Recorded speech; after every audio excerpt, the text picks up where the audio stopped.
એક વખત ભગવાને જોયું કે બધા બ્રજવાસીઓ એક યજ્ઞ કરી રહ્યા છે.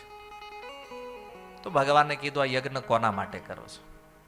નંદ મહારાજે કીધું, આ ઇન્દ્રનો યજ્ઞ છે. આપણે ઇન્દ્રને આહુતિ આપીએ તો ઇન્દ્ર આપણને વરસાદ આપે.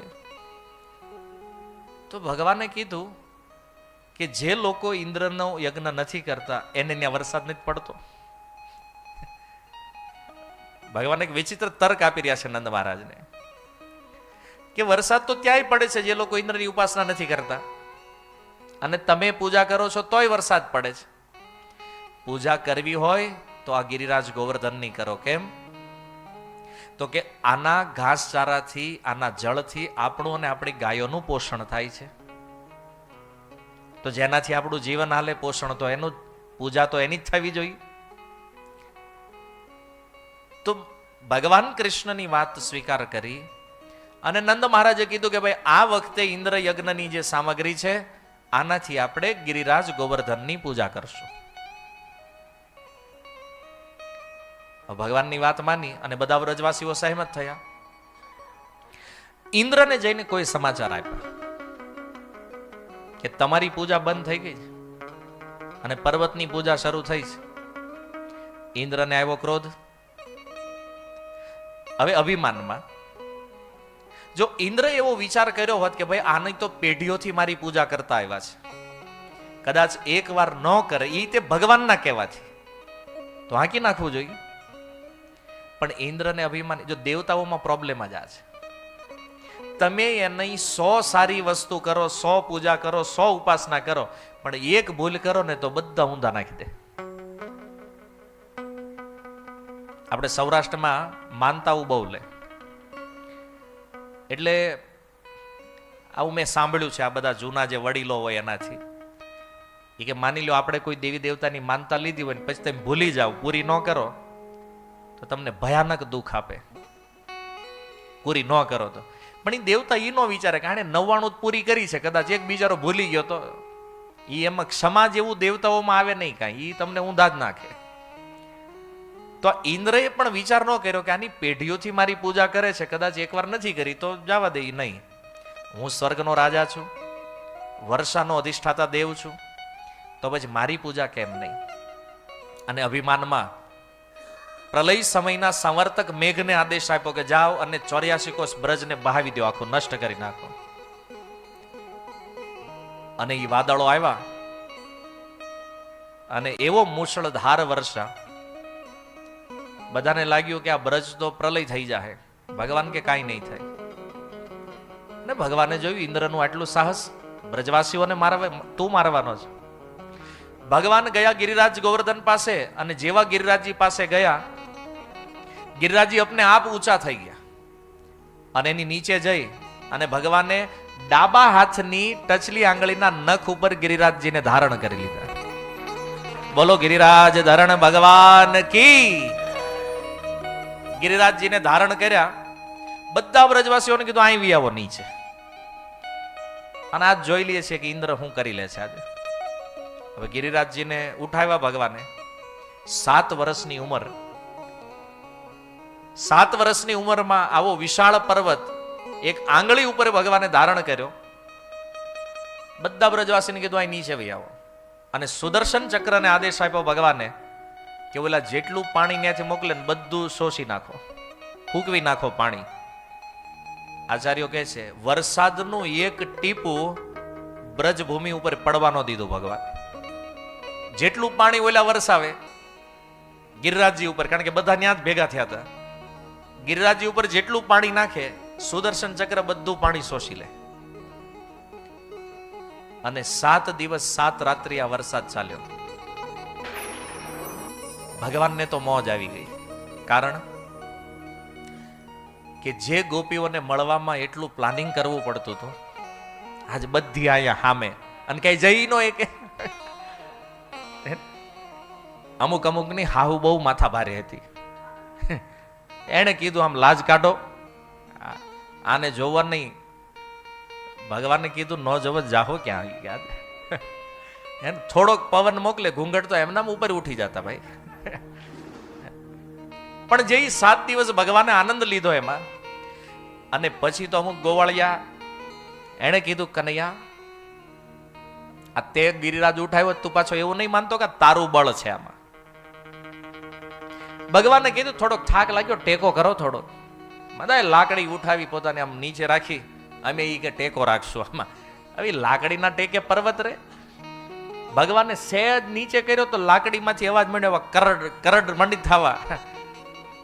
એ કનૈયા સંભાળજે સંભાળજે, ઈ કે નગર હમણાં હેઠે આઈ ચૂરણ થઈ જાવું બધા. એટલે મંદરાચલ જેમ પડ્યો તેમ. પણ બ્રજવાસી પાછા પડે ઈ બીજા. તો કે કનૈયા, તું નહીં માનતો કે તે ઉપાડી રાખ્યો છે? અમારું દહીં, માખણ, દૂધ આ બધું ખાઈને તારામાં તાકાત આવી. આ ઢીલું પડવું જ નથી, અને શું છે પછી ભાઈ? અને આ 7 દિવસ બ્રજવાસીઓ તો પરમ આનંદ મોજમાં, અને ભગવાન સાક્ષાત આનંદ સ્વરૂપ સામે હોય પછી દુઃખ કઈ વાતનું છે ભાઈ. 7મા દિવસે વરસાદ બંધ થયો, ઓલાનું પાણી ખૂટી ગયું બધું, ટેન્કર ટાંક્યું હતી ઉપરથી સ્વર્ગમાં ખાલી થઈ ગયું બધું. અને ઇન્દ્ર આવ્યા, ભગવાન ગાયો ચરાવી રહ્યા હતા, જોયું કોઈ નથી, એકલા છે. ઐરાવત હાથી, સુરભી ગાય અને ઇન્દ્ર આ બધા આવી અને ભગવાનનો અભિષેક કર્યો. અને એનો એક સુંદર કુંડ બન્યો, ગોવિંદ કુંડ. ગિરિરાજ પરિક્રમા કરો તમે તો ત્યાં એક છે કુંડ, ગોવિંદ કુંડ. ઇન્દ્રએ ક્ષમા યાચના કરી ભગવાનની, પણ ભગવાને ઇન્દ્રને તરત માફ કરી દીધા. હવે તમે આ બે લીલામાં જો, બ્રહ્માજીએ તો બિચારે ખાલી ગોપ સખાની ચોરી કરી હતી, તો ભગવાને એને માફ ન કર્યા. અને ઇન્દ્રએ તો બ્રજવાસીઓને મારી નાખવાની ટ્રાય કરી, છતાં ભગવાને આને ક્ષમા કરી દીધો. આનું કારણ શું છે? તો કહે છે કે બ્રહ્માજીએ ભગવાનથી બ્રજવાસીઓને વિખૂટા કર્યા, એટલે ભગવાને એને ક્ષમા ન કરી. અને ઇન્દ્રએ ભલે મારવાનો પ્રયાસ, પણ 7 દિવસ 7 રાત ભગવાનથી નજીક લાવ્યા, એટલે ઇન્દ્રને તરત ક્ષમા કરી દીધી ભગવાને. અને આ રીતે ગિરિરાજ ધારણ લીલા કરી ભગવાને બ્રજવાસીઓની રક્ષા કરી. હવે પર્વત હેઠો મુકાઈ ગયો, પછી એક મીટિંગ થઈ. હા ભાઈ, આ તો હવે લીલા બધાએ જોઈ સામે.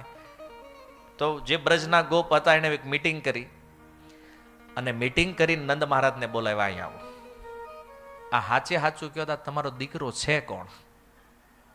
કારણ કે હાથ રાત પર્વત ઉઠાવી રાખવો ભાઈ, કઈ ખાવાનો ખેલ તો છે નહીં. સાચું બોલો, આ છે કોણ? નંદ મહારાજ કે આમ તો મને બહુ આઈડિયા નથી, પણ ગર્ગાચાર્યજી એવું કહેતા હતા કે આ નારાયણની સમાન છે બળમાં, એટલે કંઈક આવા અદ્ભુત કામ કરે તો આની ઉપર બહુ શંકા ન કરવી તમારે. તો કે અમને એવું લાગે છે કે આ સાક્ષાત નારાયણ જ છે. ભગવાનને થયું કે આ તો પોલ ખુલશે. તો કે એક કામ કરો, યશોદાને બોલાવો. યશોદા માતાને બોલાવ્યા. યશોદાજીને કીધું કે અમને બધા બ્રજવાસીઓને એવું લાગે છે કે તમારો આ દીકરો ભગવાન છે. યશોદા, આ ભગવાન છે, મીંદડું ભાળે ને ખોળામાં માથું નાખીને હંતાઈ જાય છે. નારાયણ છે આ થોડું છે શક્તિશાળી. ઓલું ગર્ગાચાર્ય કહેતા હતા નારાયણ જેવો છે બળમાં, આમાં બીજું કાંઈ નથી. અને મીટિંગ બરખાસ્ત થઈ ગઈ. ભગવાન કે હાશ બચી ગયા, નકર આ લીલામાં તો પોલ ખુલી જાય એમ જ હતી. તો આ રીતે ભગવાને ગિરિરાજ ધારણ કરી અને પોતાની સર્વશક્તિમત્તાનો પરિચય આપ્યો. હાલાકી ગિરિરાજ ઉઠાવ્યા છે એના કારણે કૃષ્ણ ભગવાન છે એવું નથી, પણ કૃષ્ણ ભગવાન છે એટલા માટે આ દુનિયામાં અસંભવ લાગતા કોઈ પણ કાર્યને ભગવાન સંભવ કરી શકે છે. આજકાલ લોકો વિચારે, અમને તો પહેલા જ્યારે શરૂઆતમાં લીલાઓ કહેતા લોકો પ્રશ્ન કરતા, ઈ કે ગિરિરાજજી ઉઠાવાટું ભગવાને આમ પર્વતને ઊંચો ક્યાંથી કર્યો હતો? અને આવું તો આમાં કઈ લખ્યું નથી. પછી આચાર્યોની ટીકા જો એટલે ખબર પડી કે આ પર્વત તો અપને આપ સ્વતઃ ઉપર ઉઠી ગયા છે. કારણ કે ગિરિરાજજીના મનમાં તો એ ભાવ હતો ને કે આજ સાક્ષાત ભગવાન અમને ધારણ કરશે. તો જ્યારે ગિરિરાજ ધારણ થયો, આ 7 દિવસની લીલા પૂરી થઈ ભગવાનની, પછી ભગવાને કીધું કે જો હું કહેતો હતો ને કે તમારા દેવતા કરતા મારા દેવતા સક્ષમ છે. હાલાકી આ લીલા ભગવાને કરી હતી ઇન્દ્રના અભિમાનનું ખંડન કરવા માટે, ઇન્દ્રના ગર્વને ખંડિત કરવા માટે. પછી ભગવાને કીધું એક કામ કરો, હવે તો આપણે ગિરિરાજજીની પૂજા કરવી. કેમ? તો કે મારા દેવતા પ્રગટ થઈને ભોગ ગ્રહણ કરશે. તો જેટલો પણ ભોગ બનાવવામાં આવ્યો હતો, સાક્ષાત ભગવાન જ ગિરિરાજના રૂપમાં પ્રગટ થયા. અને ભગવાન પ્રગટ થયા અને બધો ભોગ માંડ્યા ખાવા. બ્રજવાસીઓ કીધું, કનૈયા તારી વાત સાચી હો, તારો દેવતા તો બહુ અદ્ભુત છે. હે, અમારા દેવતાએ કોઈ દી ડાયરેક્ટ આવીને ભોગ નથી ખાધો, તારો દેવતા તો ડાયરેક્ટ આવીને ખાય. અને પછી તો ભગવાને કીધું આની ઓર, મતલબ બ્રજ ભાષામાં કે આની ઓર મતલબ ઓર લાવો વધારે. એમ જેટલું બનાવ્યું હતું બ્રજમાં બધું ખાઈ ગયા ગિરિરાજજી. ત્યારે ભગવાનના એક સખા છે મનસુખા. મનસુખાએ કીધું, કનૈયા તારો આ દેવતા તો ભૂખડ લાગે છે. હે ને, બધું ખાઈ ગયો, અમારી વાહે કઈ રાખ્યું નહીં. કે અમારા દેવતા હારા, કમસે કમ ભોગ લગાવી પાછું જ આપે. અને તારો આ દેવતા કેવો ભૂખ્યો છે એ કે, હે ને, આખા બ્રજનું બધું ઉપાડી ગયો, અમારી વાહે કઈ રહેવા દીધું નહીં. અને મનસુખાએ કીધું ઈ બધી વાત જવા દે, પણ પેલા મને ઈ કે તું અહીંયા જઈને નથી બેઠો ને ઉપર પાછો. ઈ કેમ? તાકે તારું નાક અને આ તારા દેવતાનું નાક એક હરખું લાગે છે. તારા કાન અને એના કાન એક હરખા લાગે છે. ભગવાનને થયું જે જેની પૂજા કરે એના દેવતા એવા જ હોય. કે છનમાનો દર્શન કરે. અને આ બાજુ લલિતાજી કહે છે રાધા રાણીને, કેમ થોડુંક ધ્યાનથી જોવો તો આને, આ આપણો કનૈયો હોય એવું નથી લાગતું. ભગવાનને થયું કે આ વધારે જોયા કરશે દર્શન તો પાછી ખબર પડી જાય કે હું જ છું. એટલે ભગવાન કીધું કામ કરો, આપણે ગિરિરાજજીની પરિક્રમા કરીએ. સુંદર ગાડા સજાવવામાં આવ્યા, તૈયાર કર્યા, અને જેટલી સ્ત્રીઓ હતી એને ગાડામાં બેસાડી અને બધા ગોપ સખાઓ સાથે ચાલતા ચાલતા ગિરિરાજજીની પરિક્રમા કરાવી ભગવાને. અને ત્યારથી લઈને આજ સુધી આ ગિરિરાજ પરિક્રમા ચાલતી રહી છે. અને આ રીતે આ સુંદર ગિરિરાજ ધરણ લીલા કરી ભગવાને.